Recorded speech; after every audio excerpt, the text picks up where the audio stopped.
మాకెప్పుడు జ్ఞాపకం ఉంటుంది. ఎన్టీ రామారావు గారు సమాజంలో సమానత్వం కోసం, విద్య, సామాజిక న్యాయం ఇవన్నిటి కోసం పోరాడిన వ్యక్తి. అందుకే నేను ఈ ట్రస్ట్ పెట్టినప్పుడు కూడా ఒక పక్క రాజకీయం చేస్తున్నాం, ఇంకో పక్క మీరు చూస్తే దేశంలో ఏ రాజకీయ పార్టీ కూడా ఒక ట్రస్ట్ పెట్టి పిల్లలకు చదువు చెప్పించిన దాఖలాలు లేవు.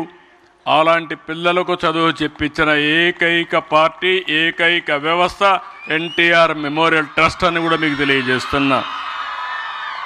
ఇదే కాదు, సేవాభావంతో అనేక రకమైన ఆరోగ్య సేవలు, 4 బ్లడ్ సెంటర్స్ పెట్టి 5 లక్షల యూనిట్ల రక్తాన్ని సేకరించి 10 లక్షల మందికి రక్తదానం ఎన్టీఆర్ మెమోరియల్ ట్రస్ట్ చేశారు.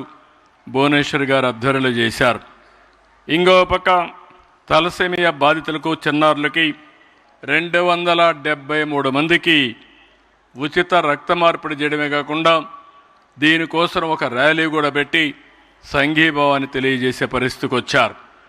సంజీవిని క్లినిక్ ద్వారా 22 లక్షల మందికి 23 కోట్ల రూపాయలు డబ్బులు ఖర్చు పెట్టి క్యాంపులు పెట్టి ఆరోగ్య సేవలు అందించారు. న్యూట్రిఫుల్ యాప్తో 7 లక్షల మంది ఆరోగ్యానికి, ప్రివెంటివ్ హెల్త్ కోసం కృషి చేశారు.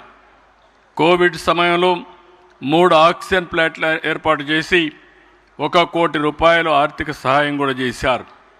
వరదలు వచ్చినా, తుఫాన్లు వచ్చినా, ప్రకృతి విపత్తుల్లో విపత్తుల్లో 22 లక్షల మందికి సాయం చేశారు. ఎన్టీఆర్ సుజల స్రవంతి ద్వారా 4,80,000 మందికి స్వచ్ఛమైన నీరు అందిస్తున్నారు.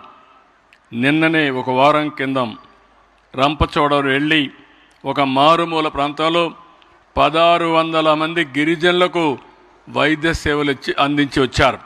అంటే ఇక్కడ మీరు గుర్తుపెట్టుకోవాల్సింది, కొంతమంది సేవ చేయాలనే పేరు పెట్టుకుంటాం కానీ నేరుగా స్వయంగా వెళ్ళి పేదవాళ్లతో కలిసి సేవా కార్యక్రమాలు చేయడం అనేది అరుదైన అనుభవం. దానికి చిహ్నం భువనేశ్వర్ గారు అని చెప్పి కూడా నేను మీకు తెలియజేస్తున్నా.